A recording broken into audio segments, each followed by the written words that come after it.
जी अलीना, आपने अपने इब्तिदाइये में कहा कि कुछ और मेहमान भी शरीक होंगे। मैं उनकी तफसील बता देता हूँ क्योंकि वो बहुत एक अहम इशू है जिस पर हम बात करेंगे।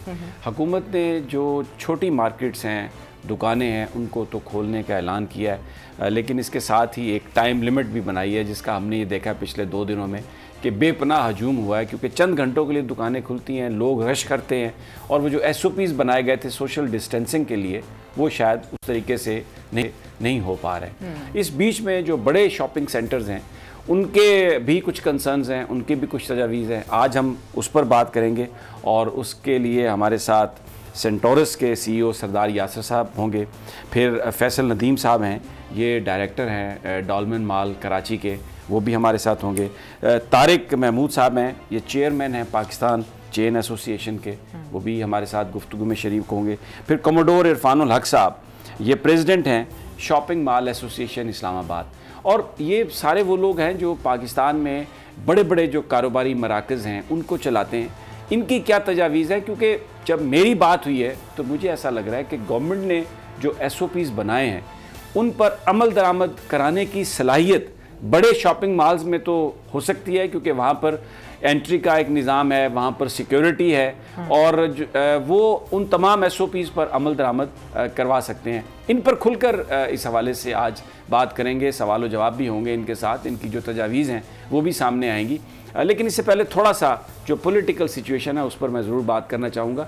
आज जो मुलाकात हुई है तारिक बशीर चीमा साहब की प्राइम मिनिस्टर इमरान खान से, 2 बातें उसमें बड़ी वाज़ेह हुई हैं। एक तो ये कि प्राइम मिनिस्टर ने जो मुस्लिम लीग काफ है उनको ये बात बताई है कि मैंने अगर कोई किसी सियासतदान पर या अपने किसी मुखालिफ पर या अपने अगर इत्तेहादी से किसी से खफा हूँ तो मैं बात मुंह पर करता हूँ, मैं बात खुल कर करता हूँ, मैं गीदड़ की तरह पीछे से जाके हमला नहीं करता। एग्जैक्टली इमरान खान साहब ने ये बात वाजे की तारिक बशीर चीमा साहब को कि मुस्लिम लीग काफ के साथ हम थे, हम हैं और हम उनके साथ चलना चाहते हैं। और जहाँ तक उनके नैब के केसेस के हवाले से कंसर्न है, आप जो बयान कर रहे हैं उनको इस हवाले से कुछ इल्म नहीं, लेकिन आप जो बात कह रहे हैं, मैं 24 घंटे में, 1 दिन के अंदर अंदर आप मुझे टाइम दें, आई विल फाइंड आउट कि आप जो बात कर रहे हैं वो हकीकत में क्या है और अगर कोई इसके पीछे है तो वो कौन हो सकता है।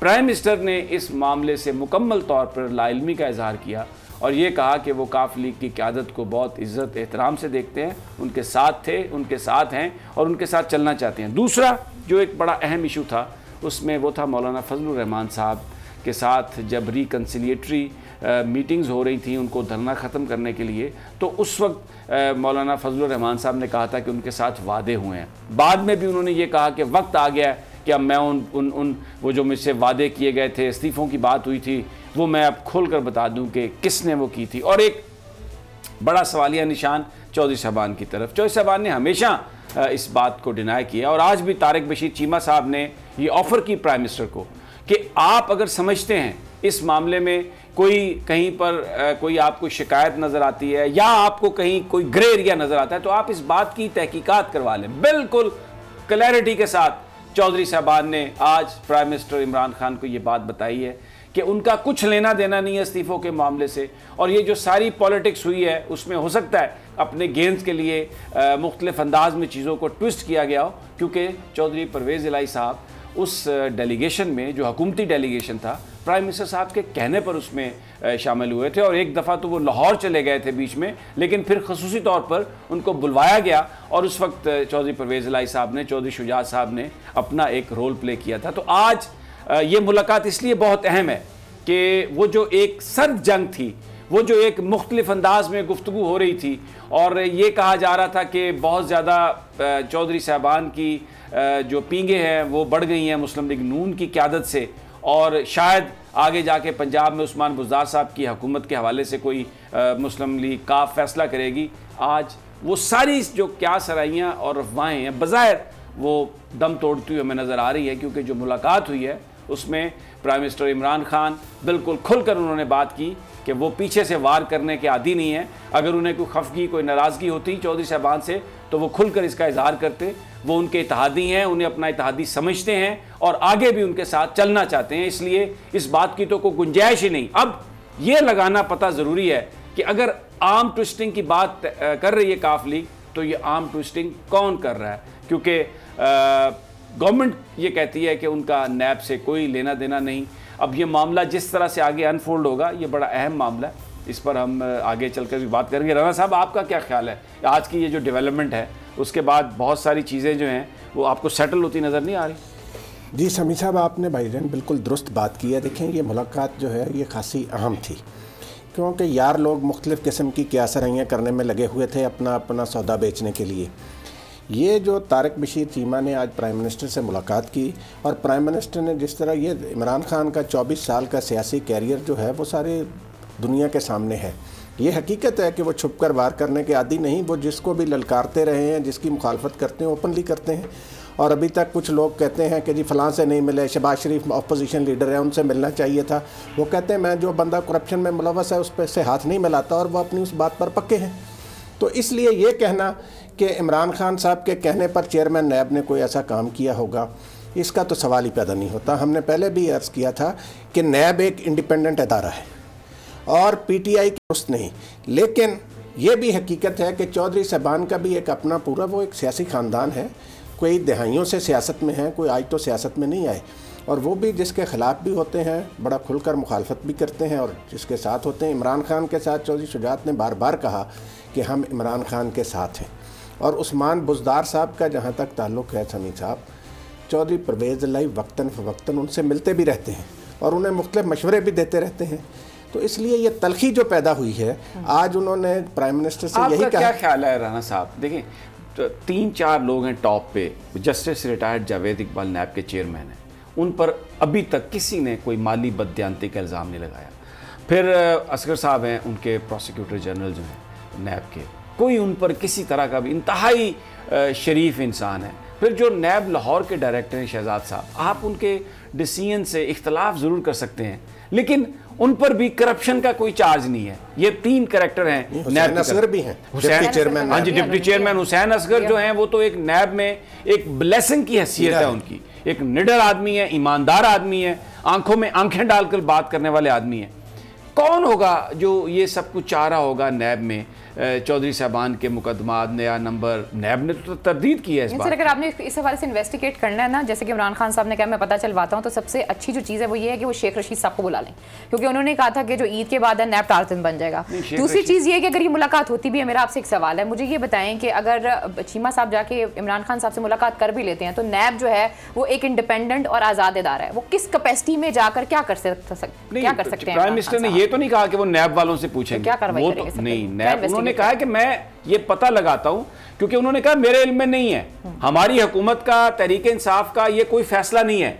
अब जो बात आप कह रहे हैं, मैं अपने रफका से बात करके we would like to trace out कि ये सब है क्या। उन्होंने जो बात की है प्राइम मिनिस्टर ने, ये जो तासर दिया जा रहा है कि ये कोई सियासी इंजीनियरिंग हो रही है, वो गलत है। प्राइम मिनिस्टर ने कहा हमारा इससे उस हवाले से उन्होंने कहा कि मैं इंक्वायरी कराऊंगा कि कौन ये इस तरीके से इसके पीछे कौन है। तासुर तो दिया गया ना काफली की तरफ से, उन्होंने ये लफ्ज इस्तेमाल किया। अब अगर उन्होंने ये कहा है तो कोई ना कोई तो रीजन कोर्ट में भी चले गए ना। तो मामला कोर्ट में है, अदालत आलिया लाहौर के पास है ये मामला। चीफ जस्टिस साहब ने एक बेंच बनाया था, उस बेंच के एक 2 दफ़ा तहलील हुआ, 2 दफ़ा उन्होंने माजरत की, तो अब नया बेंच बन रहा है, तो उसमें देखें जो भी दूध का दूध, पानी का पानी हो जाएगा। लेकिन ये जो आज जो मीटिंग हुई है, ये एक अच्छी बात इसलिए नज़र आ रही है पॉलिटिकली कि जो अलाइज हैं आपस में उनकी कम्युनिकेशन हो रही है, क्योंकि इससे पहले मीडिया में ये खबरें चल रही थी कि तारिक बशीर चीमा साहब जो काबीना के इजलास हैं उनमें नहीं जा रहे, और कुछ उनकी जो ना यानी खबरें ये थी, तासुर ये था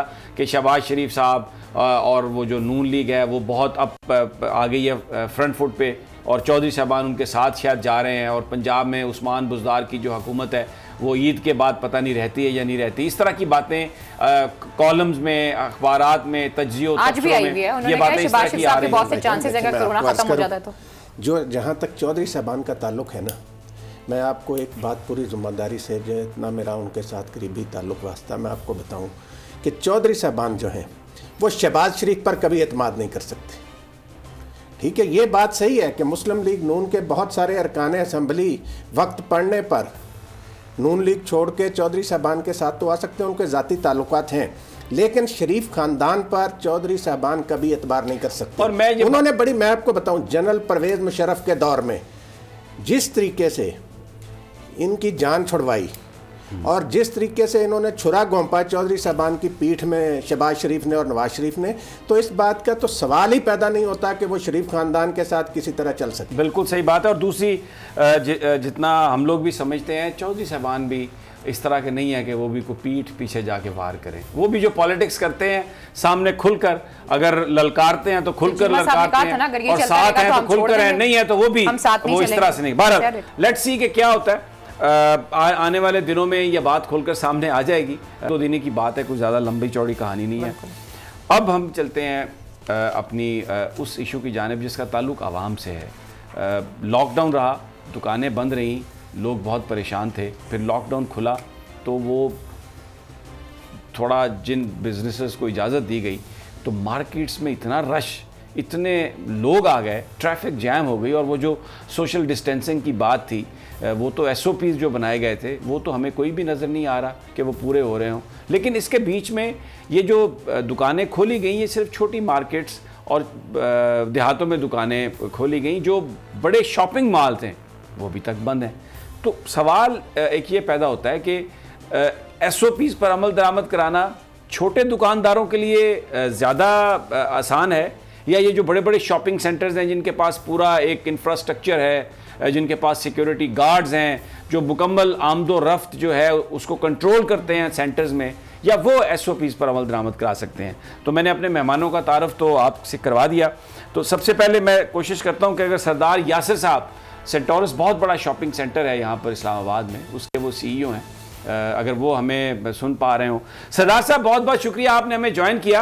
आप इस सारे मामले में आप क्या कहेंगे हुकूमत से, बड़े शॉपिंग सेंटर्स को खोलने के हवाले से, SOPs पर अमल दरामद कराने के हवाले से, ये जो सारी सिचुएशन है? सामी साहब अस्सलाम वालेकुम, thank you for having me. देखिए, बड़ा क्रिटिकल पहलू है। मैं समझता हूँ कि हुकूमत इस पे चल रही है, जो उनको करना चाहिए था वो उन्होंने किया नहीं है। They should have started with the shopping malls first, because shopping malls pioneers हैं रिटेल इंडस्ट्री में, और उन लोगों ने शुरू से लेकर आज तक एक एग्जाम्पलरी परफॉर्मेंस शो किया है, जिसमें वो एक कंट्रोल्ड इन्वायरमेंट के अंदर करते हैं। एक रूल्स रेगुलेशंस SOPs फॉलो की जाती हैं, इम्प्लीमेंट की जाती हैं, इन्फोर्स की जाती हैं, क्योंकि उसके प्राइवेट प्रॉपर्टी के अंदर कोई बाहर से आके आपको डिक्टेट नहीं कर सकता कि आपकी ये पॉलिसी हम इसको नहीं फॉलो करेंगे। तो जहाँ तक ये रूल्स है, हमने जो इनको प्रपोजल दिया है हुकूमत पाकिस्तान को, उसमें पूरी चीज़ें लेड आउट हैं। हमने इनको जो गाइडलाइंस अपनी प्रेजेंट की हैं, उसमें हमने इनको बताया कि जो कस्टमर्स बाहर आएंगे वो 6 फीट डिस्टेंस के हिसाब से क्यू फॉर्म्स करेंगे। उसके बाद उनका इंफ्रारेड थर्मल स्कैन, उनके जो थर्मोमीटर्स हैं उनके थ्रू उनका टेम्परेचर चेक किया जाएगा। फिर वो वॉक थ्रू गेट के थ्रू जाएंगे, जहाँ पे थर्मल कैमरास लगे हुए हैं। एक थर्मल कैमरा जो है 25 से 30 लोगों का एक साथ स्कैन कर सकता है, और ये वैसे ही थर्मल कैमरास हैं जो कि दुबई एयरपोर्ट यूज़ कर रहे हैं, दुबई पुलिस को ही दे दिए हैं उन लोगों ने। सो हम इंटरनेशनल स्केल के ऊपर काम कर रहे हैं और ऑपरेट कर रहे हैं। उसके बाद जब वो कस्टमर मॉल के अंदर आएगा, उसके लिए रिक्वायरमेंट होगी कि he has to wear mask. तो बाहर गेट के ऊपर ही आपके मास्क के कियोस्क होगा, जहाँ से वो मास्क बाय भी कर सकते हैं। हैंड सैनिटाइजर वो यूज़ करेंगे। They will come into the mall, और उसके बाद उनको वहाँ पे सोशल डिस्टेंसिंग के हिसाब से 6 फीट के जगह जगह पे मार्किंग्स होंगी। फिर आपके पास ऑलमोस्ट इन प्रेमिसेस के अंदर तकरीबन 200+ CCTV कैमराज होते हैं। तो आपकी लाइव सर्वेलेंस के थ्रू टीम्स देख रही होती हैं कि सोशल डिस्टेंस मेंटेन हो रहा है नहीं हो रहा, क्यूज कहीं पे फॉलो की जा रहे नहीं की जा रहे, तो एवरीथिंग इज रेगुलेटेड। फिर आपकी ऑन ग्राउंड जो ह्यूमन रिसोर्स है, माशाल्लाह ऑल ऑफ दीज मॉल्स जिनको हम रिप्रेजेंट कर रहे हैं, when we talk about all Pakistan mall association, और जब हम सेंटोर्स की बात करते हैं, Centaurus has more than 600+ people on ground managing the operations, managing the security, managing housekeeping. तो उसमें आप देखेंगे जब आपके पास तकरीबन नियरली 200+ की स्ट्रेंथ सिक्योरिटी की अलोन है, तो आप हर एक चीज़ वॉच कर रहे होते हैं, आप लोगों को गाइड कर सकते हैं, लोगों को समझा सकते हैं।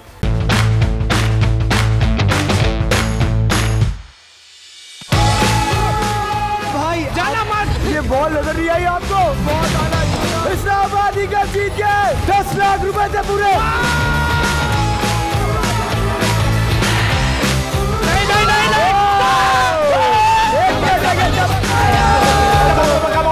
गोलगप्पे गोल गोलगप्पे गोलगप्पे गप्पे गोल।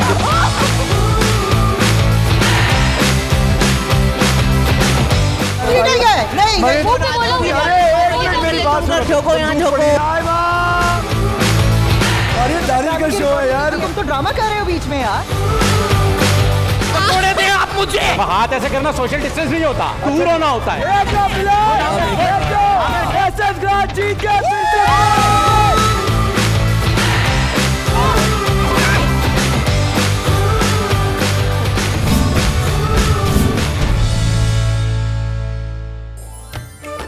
गेम शो ऐसे चलेगा लीग, रोजाना 7:30 बजे सिर्फ बोल एंटरटेनमेंट पर।